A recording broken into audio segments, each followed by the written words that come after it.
Bila dia di tabiat, susah nak ubah. Paling teruk bila dia baca alham duduk macam tu. Saya dah alham dah dengan aku alamin geram tuan-tuan. Yang paling teruk waladhan.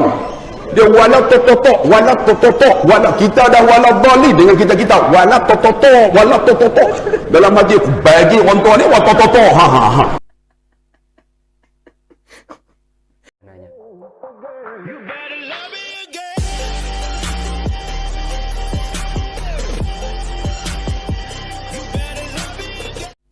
Assalamualaikum warahmatullahi wabarakatuh. Jumpa lagi dengan saya Cak Ope dalam program Ngaji Bareng. Teman-teman, apa kabar semuanya? Saya harap semuanya baik-baik saja dalam lindungan Allah Subhanahu wa taala. Dan bagi teman-teman yang saat ini masih belum sehat, saya doakan semoga cepat sembuh, semoga segera bisa beraktivitas kembali. Amin amin ya rabbal alamin. Seperti biasa, sebelum Ngaji Bareng ini dimulai, saya mau absen dulu. Siapa saja yang siap ngaji bareng dengan saya, Cak Ope, dari mana Anda dan tinggal di mana, silahkan komentar di bawah ini. Oke teman-teman, pada kesempatan kali ini yang akan ngisi program ngaji bareng kita yaitu Ustadz Malaysia, yang mana Ustadz ini ketika menerangkan itu semangat sekali, antusias sekali, dan tentunya di tengah kesemangatan beliau banyak sekali hal-hal konyol ataupun hal-hal yang membuat kita tertawa dan kita merasa senang dan merasa betah ketika ngaji kepada beliau. Siapa lagi Ustadz ini kalau bukan Ustadz Abdullah Khairi. Maka dari itu, bagi teman-teman yang mau ngaji bareng dengan saya, siapkan dulu. Jangan lupa buka mata, buka telinga, dan buka hati. Dan bagi teman-teman yang mau melihat video aslinya, silakan kunjungi link di bawah deskripsi ini. Oke teman-teman, kita langsung saja. Bismillahirrahmanirrahim. Don't go anywhere, stay here and check it out. Barakatuh. Waalaikumsalam warahmatullahi. Alhamdulillahirabbil alamin wassalatu wassalam ala Rasulillah khairul amin wa ala alihi wa sahbihi ajma'in. Amma ba'd. Yang saya kasihi pengacara majlis, Tuan Imam, ahli jawatan kuasa masjid, tuan-tuan yang dikasihi dan dirahmati Allah. Saya sebenarnya program di masjid ni tak ada dalam jadual saya. Tapi oleh kerana diminta sangat oleh jawatan kuasa, saya ada program satu lagi lepas Isyak. Jadi saya transit sini sekejap. Transit sekejap ya. 8.40 saya berhenti. Boleh Boleh tak boleh pun boleh Tuan-tuan, satu ibadat yang sangat tuan-tuan disuruh kita jaga. Ibadat ini berbeza dengan ibadat yang lain. Ibadat ini akan disoal di dalam alam barzah. Tolong kita ketika di saat kita nak mati, sakaratul maut. Dan ketika mana kita menghadapi di padang mahsyar. Apakah ibadat itu yang mana Allah sebut dalam Quran, tabarakalladzi biyadihil mulk wa huwa ala kulli syai'in qadir, alladzi khalaqal mauta wal hayata liyabluwakum ayyukum ahsanu amala.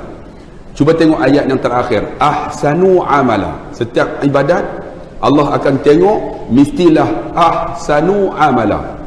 Ahsanu kalau kita mengaji dalam bahasa Arab, hasan baik. Kalau ahsan isim tafdil, menunjukkan mesti lebih baik. Ahsanu amala, amalan yang terelok. Terelok macam mana? Solat kita mesti elok. Pada malam ni saya nak cerita tentang solat. Solat aja tuan-tuan. Solat ini, apakah maksud solat? Kata ulama, solat ini 3. Pertama, nabda'u bit-tuhur. Salat ini dimulakan dengan tuhur. Tuhur maksud dia apa? Bersuci. Maksud dia salat kita ni akan diterima oleh Allah jika wuduk kita sempurna. Wuduk kena sempurna. Kalau wuduk tak sempurna, salat kita tak sah. Dan salat kita juga menyebabkan kita tak khusyuk. Sebab tu penting tuan-tuan, nabda'u bit-tuhur. Dimulakan dengan bersuci tu mesti elok. Bersuci macam mana? Ambil wuduk tu sempurna. Saya cerita tuan-tuan, pernah saya ambil wuduk, ada seorang syekh Arab tegur saya. Saya ambil, saya nak sembahyang solat duha, sunat duha, usalli sunatan duha, dia tepuk bahu saya. Dia kata, ya akhi, ta'kul wuduk maratan ukhra, pergi ambil wuduk sekali lagi. Saya kata 5 tak? La, wuduk. Saya kata kenapa? Ambil wuduk, dia kata. Saya pun ambil wuduk. Bila ambil wuduk, dia tengok saya buat bagi lambat sikit. Sebab dia tengok, saya buat lambat sikit. Elok bagi lambat sikit, saya pun dah habis pergi usalli sunnatan duha. Allah, bila Allah aja, dia tepuk sekali lagi. Ya akhi, roh maratan ukhra, pergi sekali lagi, ta'kul wuduk, pergi ambil wuduk. Saya pun bila dah ambil wuduk, dia tengok saya. Bila habis, dia tengok saya ambil lambat sikit. Dah habis usalli sunnatan duha, dia tepuk sekali lagi. Maratan ukhra, sekali lagi. Saya bukan sekali lagi, aku genggam, aku nak tumbuk dah. Sampai 3 kali ni apa cerita takkan saya silap. Saya pun pergi. Kali ni saya tak nak ambil yang sunat, saya nak ambil yang wajib aja. Saya pun ambil yang wajib. Nawaitul wuduk, bagi dia tengok. Nawaitul wuduk lillahi ta'ala. Saya pun letakkan ayat di muka. Bila letak di muka, dia datang bisik kat telinga saya. Ya akhi, dia kata, wahai saudaraku, tada'u ilallah, doalah kepada Allah. Rupanya saya ambil wuduk tak doa. Saya pun senyap. Dia bisik kat telinga saya, Allahumma bayyiz wajhi binurika yawma tabyazzu wujuh awliyaika wa la tusawwij wajhi bizulumatika yawma tasyaddu wujuh a'daika. Ya Allah, putihkan wajahku seperti mana nurmu, dan putihlah seperti mana wajah aulia-auliamu, dan jangan kau gelapkan mukaku dengan kegelapan seperti mana kau gelapkan muka akan musuh-musuhmu. Saya basuh muka, tuan-tuan, menangis saya.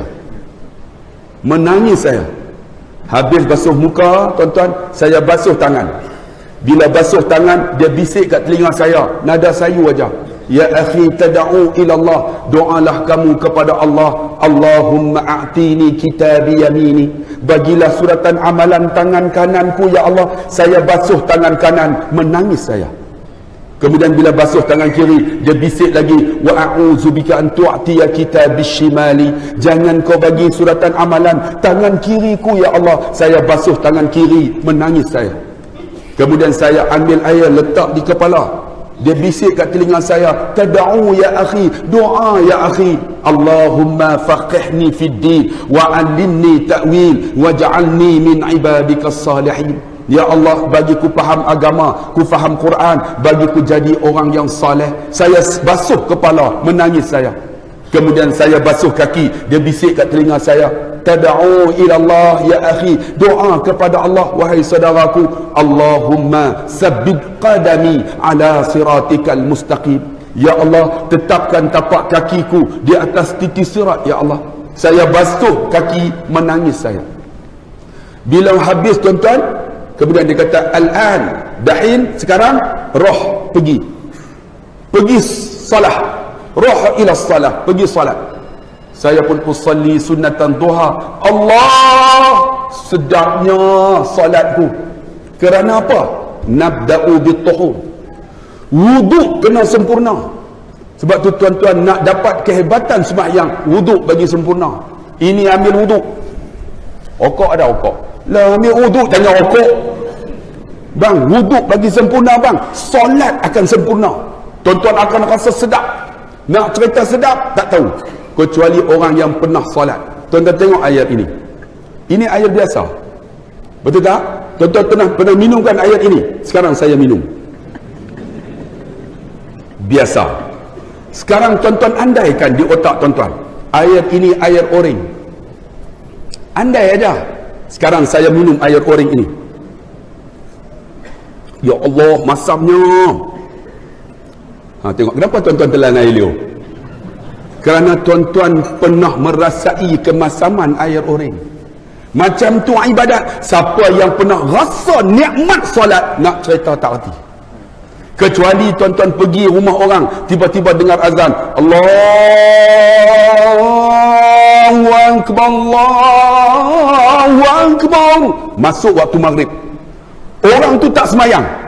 Tuan-tuan rasa macam mana? Tuan-tuan duduk, ya Allah, aku nak semayang, nak bagi tahu dia, nampak macam aku alim sangat. Nak bagi tahu tak bagi tahu.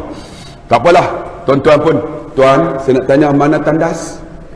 Tuan-tuan pergi tandas, tuan-tuan ambil wuduk, tuan-tuan semahyang dekat mana kawasan, bagi dia tak nampak, menunjukkan tuan-tuan dah rasa kenikmatan nikmat solat. Tapi tiba-tiba tuan-tuan dengar azan, dia duk tengok TV tuan rumah tu, tuan-tuan buat tak tahu aja. Tuan-tuan kata apa dalam hati? Balik qada, menunjukkan tuan-tuan tak rasa nikmat akan solat. Sebab tu tuan-tuan nak beritahu, nak rasa nikmatnya wuduk bagi sempurna. Bagi sempurna wuduk dengan doanya, tak boleh bahasa Arab, Melayu. Ya Allah, putihkan wajahku dengan cahayamu seperti mana kau putihkan wajah aulia-auliamu. Jangan kau gelapkan mukaku dengan kegelapan seperti mana kau gelapkan muka musuh-musuhmu. Tuan-tuan, cucilah muka ini, insya-Allah. Tuan-tuan tak perlu pakai bedak yang perempuan. Orang lelaki handsome, insya-Allah, sebab ada nur. Orang yang sempurna wuduk ini, tuan-tuan, esok dia bangun di padang mahsyar, Nabi akan angkat kepala, Nabi pusing aja, Nabi akan tengok wajah yang berwuduk ini. Nabi kata, hadza ummati, hadza ummati, hadza ummati. Itu umatku, bercahaya. Dan ada di kalangan sahabat, mereka jamin syurga Allah Subhanahu wa taala. Siapakah dia kerana wuduknya? Bilal bin Rabah. Bilal bin Rabah, tuan-tuan, ketika Nabi naik peristiwa Mi'raj. Mi'raj maksud dia arjun, tangga naik ke atas. Kalau Isra maksud dia berjalan malam. Mi'raj naik ke langit. Bila naik ke langit, Nabi dengar tapak kaki Bilal bin Rabah. Sebab Bilal bin Rabah ni bila jalan, dia seret kasut dia, bunyi. Lalu Nabi SAW, tuan-tuan, turun. Nabi cari, Bilal, aku dengar tapak kaki kamu di syurga, apa amalan kamu? Bilal kata, aku tak ada amalan apa ya Rasulullah. Tuan-tuan tengok, Nabi pun tak buat macam tu, tapi Bilal buat, menunjukkan Bilal telah melakukan bid'ah. Kita kan kalau bid'ah maksud dia apa Nabi tak buat, bid'ah. Sebenarnya silap. Bid'ah ialah apa yang tak ada nas, itu bid'ah. Nanti saya akan cerita, tuan-tuan. Tengok, Nabi tak buat, tapi Bilal buat. Nabi tanya, apa yang kamu buat, wahai Bilal? Aku dengar tapak kaki kamu di syurga. Kata Bilal, ya Rasulullah, aku akan ambil wuduk waktu subuh. Kemudian wuduk aku akan tahan sampai maghrib. Kemudian aku berwuduk pula daripada maghrib, tahan semula sampai subuh. Sehari aku ambil 2 kali aja. Aku sentiasa dalam wuduk dan selalu solat sunat wuduk. Oleh kerana wuduk ini sempurna, wuduk dalam hidupnya dalam wuduk, maka Nabi dengar tapak kaki Bilal dalam syurga. Sebab tu nak solat sempurna, nabda'u bil tuhur, mesti mulakan dengan wuduk yang sempurna. Ambil sempurna. Kemudian apa? Wa taharram bit takbir. Diharamkan dengan takbir. Apa maksud takbir? Takbir maksud dia bila kita Allahu Akbar, maksud dia apa? Kita angkat tangan, surrender. Tuan-tuan kalau mengaku kalah macam mana? Maksud dia apa? Bila kita angkat itu, yang lain dah tak ada dah pada diri kita. Tak ada dah rumah besar, habis. Tak ada dah kereta, tinggal. Tak ada dah isteri cantik, tak ada. Habis. Allahu Akbar. Habis dah, ya Allah. Aku denganmu, ya Allah. Tapi ada di kalangan kita, Allah. Kereta kunci dah kita. Dia boleh bawa masuk dalam poket tu. Tot, tot. Pernah berlaku, tuan-tuan. Ada seorang kawan saya tu imam, balik pada Mesir. Bila balik pada Mesir, dia beli kereta Honda baru, parking dekat imam. Rupanya dia angkat takbir Allah, dia teringat lupa kunci. Dia masuk dalam poket tu, Alhamdulillahirabbil alamin, mulut baca, tangan masuk poket, Ar-Rahmanir Rahim. Tot, tot. Kami dengar, Pak Imam kunci kereta. Rupa-rupanya Pak Imam angkat tangan, dia tak serah lagi kepada Allah, dia serah lagi kepada benda. Sebab tuan-tuan, bila nak angkat takbir ni, habis. Sebab tu sembahyang ni ada 3 rukun. Pertama rukun qalbi, bukan 2 rukun bang. Sembahyang ada 3 rukun. Pertama rukun qalbi, kemudian rukun qauli, kemudian rukun ketiga fi'li. Banyak kita rukun qauli dengan fi'li aja. Sebenarnya rukun qalbi mesti ada. Rukun qalbi apa? Niat. Bila niat, kita mazhab Imam Syafi'i, niat ialah yang terlintas di hati. Banyak kita bukan terlintas, kita ingat. Betul tak? Kita ni mengaji, bila nak takbir, nak niat, mesti masuk 3. Khasat, ta'arud, ta'in. Betul tak? Saja aku semayang maghrib 3 rakaat ikut imam, kena Allah Ta'ala kena masuk 3 ni. Bila 3, maka dia jadi ingat. Usalli fadl maghribi salasa rakaatin ma'muman. Allah tu yang ingat tu. Saja aku semayang tu yang jadi Allah.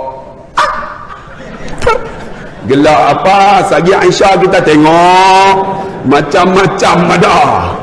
Itu namanya ingat. Niat itu terlintas, datang surrender terus. Allahu Akbar. Tuan-tuan kalau mengaji kitab Mata'al Badrain, ulama kata jangan niat 2 kali. Bila niat 2 kali menunjukkan kita was-was. Sebab tu disuruh kita sebelum kita angkat takbir, bagi mazhab Imam Syafi'i disunatkan baca Qul a'udzu birabbin nas. Tuan-tuan baca tak? Baca tu dulu, kemudian astaghfirullahalazim. Nak kata usalli pun tak apa, tak kata pun tak apa, yang penting aku nak semayang dah. Bila Allahu Akbar, dia dah. Di banyak kita ada Allah Ultraman pada Allah Akbar. Yang paling teruk dia tangkap ikan. Allah tangkap ikan. Silat kuntau pada tak mau bang, mulai malam ni buang. Orang perempuan tak ada masalah. Saya tak pernah tengok orang perempuan semayang dia angkat macam-macam. Orang lelaki tak pernah orang perempuan semayang dia angkat takbir dalam tu telekung dah tak ada. Tak pernah. Orang lelaki tuan-tuan tengok Aisyah lagi, tengok tadi macam-macam ada. Bang, kita nak sembah Allah, bercakap di hadapan dia, jangan buat benda yang pelik. Kita dah surrender dah. Allahu Akbar, Allahu Akbar. Direct nak letak sini boleh. Kita Imam Syafi'i atas pusat. Bagi sana sikit, jangan macam tu, mengganggu orang. Sini aja. Saya cerita bab Imam Syafi'i. Kita mazhab Imam Syafi'i. Jadi macam mana? Angkat, kita haram habis dah. Wa taharram bitakbir. Bila kata Allahu Akbar, haram yang lain. Makan haram. Tidur haram. Ada orang sembahyang tertidur apa dah? Allahu Akbar. Bismillah. Ar-Rahman. Batal sembahyang. Haram tuan-tuan. Tidur tak boleh, makan tak boleh. Tiba-tiba ada dalam ni makan. Betul mana nak buat? Ludah sebelah kiri, ludah sebelah depan dan sebelah kanan makruh. Kita tengok dalam kitab. Jadi kalau ada makan ludah sebelah kiri, macam tu juga kalau kita was-was, berapa rakaat ni? Kalau sembahyang seorang-seorang, rakaat 2-3. Ludah dulu. Ludah belah kiri. Kalau berjamaah pun, aku baca Fatihah ke belum? Tengok pengurusi JKK. Padahal juga geram lama dah tuan-tuan. Kan pengurusi JKK lain okey kan. Ini nak bagi tahu kata kita ni bila ada was-was ludah masuk juga makanan. Sebab bila angkat haram makan, tiba-tiba ada makanan. Macam mana? Ludah belah kiri. Jangan ludah depan makruh, ludah tepi kanan makruh, ludah sebelah kiri. Dan bila angkat takbir, konsentrate mata tengok bawah. Sebab dah haram dah tengok yang lain kecuali depan Kaabah. Depan Kaabah sembahyang tengok Kaabah 20 pahala. Tempat lain tengok tempat sujud. Allahu Akbar, konsentrate. Wa taharram bitakbir. Bila takbir haram yang lain. Masa konsentrate. Bila kata haram, kita nak bercakap di hadapan Allah, cakap elok-elok. Bismillahirrahmanirrahim. Alhamdulillahi Rabbil Alamin Ar-Rahmanir Rahim. Cakap elok-elok. Tapi ada di kalangan kita, bila cakap dengan manusia elok, tapi cakap di hadapan Allah, dia jadi pelik. Pelik tuan-tuan. Saya pernah jumpa ada seorang pakcik ni pakai serban, pakai reda, pakai jubah. Saya sampai-sampai di masjid, dia jawatan kuasa masjid. Assalamualaikum Ustaz. Lama tak jumpa Ustaz. Saya kata memang lama tak jumpa, dah tak panggil. Panggil datang lah. Terima kasih Ustaz, dah datang. Jom Ustaz, Pak Imam pun dah jadi imam dah. Jom kita masbuk. Oh, pandai dah masbuk lah. Kita pun kata ini orang alim ni. Cakap dengan saya elok. Saya pun sembahyang. Allahu Akbar. Dia sebelah saya. Allahu Akbar. Okey. Tiba-tiba imam. Waladhdallin. Dia amin. Semua amin. Tiba-tiba dia baca Fatihah. Bismillah. Saya bismillah dah dengan aku. Oh, ganggu. Ganggu. Dan dia baca, dia cakap dengan kita elok. Tapi dia semayang nak baca Fatihah. Jadi macam tu. Dia jadi tabiat dah. Bila 60 tahun susah nak ubah. Sebab tu anak muda jangan doa amal benda ni. Bila dia jadi tabiat susah nak ubah. Paling teruk bila dia baca alhamdulillah tu. Saya ada alhamdulillah dengan aku alhamdulillah geram tuan-tuan. Yang paling teruk waladhan. Dia walatototok, wala kita dah waladhali dengan kita walatototok. Dalam majlis bagi orang tua ni walatototok. Dia ganggu orang. Ganggu bang, jangan. Kita nak menyembah Allah, cakap elok-elok. Waladhalin. Sebut elok-elok. Dah habis tuan-tuan tahiyat. Tahiyat yang paling tak tahan. Kita dah asyhadu an la ilaha illallah dah. Dia jadi was-was. Betul. Lepas tu dia ni mungkin dia pernah keluar tabligh kot. Kan? Dia ikut Imam Malik. Tuan-tuan ikut Imam Syafi'i bila ni kena angkat asyhadu an la ilaha illallah. Sebab apa? Ni dikatakan dalam sains jari telunjuk ini urat dia sambung direct dengan jantung. Siapa ada doktor ni tahu lah. Sebab tu kita sunat asyhadu an la ilaha illallah. Mata kena tengok sana. Hati kena main. Tiada Tuhan yang disembah melainkan Allah. Tengok asyhadu an la ilaha illallah. Kemudian turun. Dia mungkin pernah keluar tabligh, dia ikut Imam Malik. Asyhadu an la ilaha illallah. Dia duk goyang macam tu tuan-tuan. Bila goyang mengganggu orang sebelah. Saya duk tengok. Bila nak habislah orang tua ni. Tuan-tuan tak percaya itu tuan-tuan buat. Asyhadu an la ilaha illallah macam tu. Semua pakat tengok. Bang tak mau. Saya nak bagi tahu, bagi sempurna wa tahrimu bitakbir. Bila angkat takbir, haram dah yang lain. Konsentrate betul-betul. Tengok tempat sujud.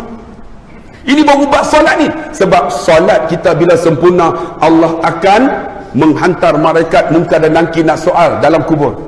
Menjadi peguam bela ialah Quran kita. Quran itu akan bagi tahu, wahai munkar dan nakir, jangan soal akan mayat ini. Dia selalu solat. Solat yang akan jawab. Solat mesti sempurna. Allahu Akbar. Tengok tempat sujud. Jangan tengok mata. Ni ada orang semayang. Bismillahirrahmanirrahim. Alhamdulillahirabbil. Makruh tengok merata. Makruh pejam mata. Pejam mata makruh. Bila pejam mata, apa yang kita lupa akan ingat. Tuan-tuan tak percaya try pejam mata. Kunci yang seminggu boleh ingat. Lah, atas kepala almari rupanya. Tak percaya kita pejam. Sebab tu kita yang bagi sempurna solat kita ni. Bila angkat takbir, konsentrate tengok tempat sujud. Kecuali depan Kaabah. Sebab kawan saya ni duduk di Tasik Gelugor. Dia semayang, saya tak tahulah. Dia suka tengok mata ni. Satu hari Jumaat tuan-tuan. Habis Jumaat, dia semayang sunat ba'diyah Jumaat. Seorang-seorang di belakang. Bila semayang seorang-seorang, kami doa lepas Jumaat.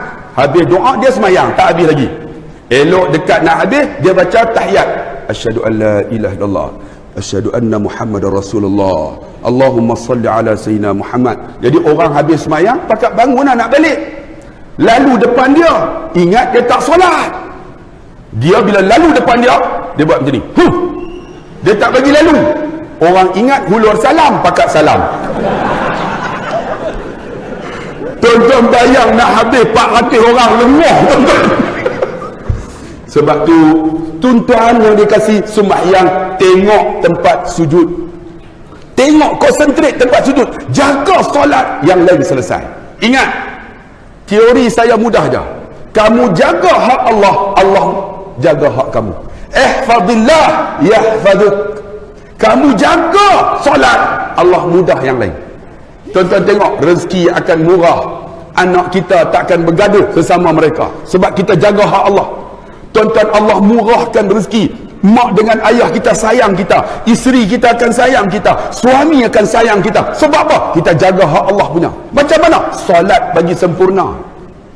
Bila ada Allahu Akbar, tengok tempat sujud. itu Allah. Rukun apa? Rukun fi'li, perbuatan. Kemudian bila kita Allahu Akbar, kita baca Fatihah. Bagi kita Imam Syafi'i, kita mulakan dengan nabda'u bismillah. Bismillahirrahmanirrahim. Alhamdulillahi Rabbil Alamin. Ar-Rahmanir Rahim. Maliki Yaumiddin. Baca bagi sedap sikit. Tadi saya suruh tak sedap, tapi imam tadi sedap lah. Bila sedap tu pak makmum di belakang, makmum layan pak imam kan. Waladdallin, makmum amin, layan. Pak imam baca surah sedap, makmum layan lagi. Tiba-tiba pak imam Allahu Akbar, rokok, makmum Allah, lupa baca Fatihah. Sebab sedap sangat pak imam. Masya Allah, itulah tadi ceramah yang sangat luar biasa sekali, yang sangat bermanfaat sekali dalam kehidupan kita, sehingga hal yang beliau sampaikan apabila kita mampu melaksanakan dengan sempurna, insya Allah surga jaminan kita. Insya Allah kelak di akhirat Allah Subhanahu wa taala kita bisa memasuki surganya Allah Subhanahu wa taala. Amin amin ya rabbal alamin. Karena kenapa? Memang betul ya apa yang Ustadz Khairi tadi sampaikan, bahwa kita itu ketika mau melaksanakan sholat, kita itu sering meremehkan tentang wudhu ini ya. Kita wudhu hanya sekedar kewajiban saja sebelum melaksanakan sholat. Kita wudhu ya diambil kewajiban saja yang sebagaimana mestinya, tanpa menyempurnakan wudhu itu, tanpa kita mengamalkan sunnah-sunnah dalam wudhu dan sebagainya. Padahal seperti yang Ustadz Khairi tadi sampaikan, ketika wudhu ini kita sempurnakan, insya Allah kita akan merasakan nikmatnya sholat. Insya Allah kita akan merasakan betapa senangnya, betapa tentramnya, betapa bahagianya ketika kita melaksanakan sholat. Makanya kita harus mulai dari wudhu dulu. Semoga ketika kita sudah mendengarkan tausiah macam ini yang sudah disampaikan oleh Ustadz Khairi, semoga kita mampu dan diberikan taufik dan diberikan hidayah oleh Allah Subhanahu wa taala untuk mengamalkannya. Amin amin ya rabbal alamin. Sehingga dengan begitu kita itu bisa memiliki ataupun melakukan sholat dengan khusyuk wal khudu'. Karena kenapa? Karena sholat ini sebagaimana yang tertera dalam Al-Quran, innas sholata tanha anil fahsya'i wal munkar, bahwa sholat itu akan mencegah dari hal yang keji dan yang munkar. Jadi ketika kita itu kehidupan kita tidak baik, kita sering bermaksiat, kita sering melakukan hal yang dilarang oleh Allah Subhanahu wa taala, mungkin kita itu sholatnya kurang tepat ya. Terutama saya sendiri, ini saya bicara saya sendiri, soalnya saya itu dalam kehidupan sehari-harinya itu Masya Allah banyak sekali kemaksiatan yang saya lakukan, baik itu disengaja ataupun tidak. Dan ketika saya muhasabah, ketika introspeksi diri, memang saya itu ketika melakukan sholat tidak melakukan sholat itu dengan khusyuk wal khudu'. Kadang kita sholat Allahu Akbar, pikiran masih kemana-mana, pikiran kadang masih ingat terhadap barang yang sebelum-sebelumnya dilupakan. Ketika sholat kita ingat, sebagaimana Ustadz Khairi tadi sampaikan ya, memang betul sekali. Dan mungkin teman-teman itu juga pernah ada pengalaman kehilangan apa, terus ketika sholat diingat. Coba dong ceritakan di komentar ini. Kita cerita-cerita hal-hal yang seperti ini, hal-hal ketika sholat Allahu Akbar, tiba-tiba ketika itu kita teringat, oh ternyata barang saya ditaruh di sana, oh ternyata barang saya dulu dibawa ke sana kan, seperti itu kan. Makanya cerita pengalaman Anda ketika sholat ingat sesuatu yang sudah kita lupakan. Oke, saya kira ngaji bareng pada kesempatan kali ini saya cukupkan ya. Mohon maaf apabila ada kesalahan, dan salam ya untuk keluarga yang ada di rumah. Sehat selalu, jaga istirahat, jaga kesehatan, dan saya doakan semoga teman-teman semua dan keluarganya di rumah dijadikan keluarga yang sakinah, mawaddah, warahmah, sehingga rezekinya dilancarkan oleh Allah Subhanahu wa taala, usahanya dilancarkan dan pekerjaannya dipermudahkan oleh Allah Subhanahu wa taala. Amin amin ya rabbal alamin. Akhirnya ihdinas siratal mustaqim. Assalamualaikum warahmatullahi taala wabarakatuh.